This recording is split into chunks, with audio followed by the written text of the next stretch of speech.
Sa isang press conference, ibinahagi ni Reading Coordinator Pasayon na mayroon silang tinatawag na Aral Summer Program, kung saan ang mga estudyanteng patuloy pa rin nangangailangan turuan ay hindi pa rin nag-improve ay nararapat na magpatuloy sila at mapunta sa Aral Summer Program.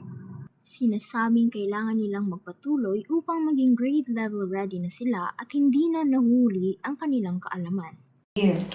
Matapos ng school year, still they did not meet the grade level competencies. Dili pagyapon sila pang grade 7.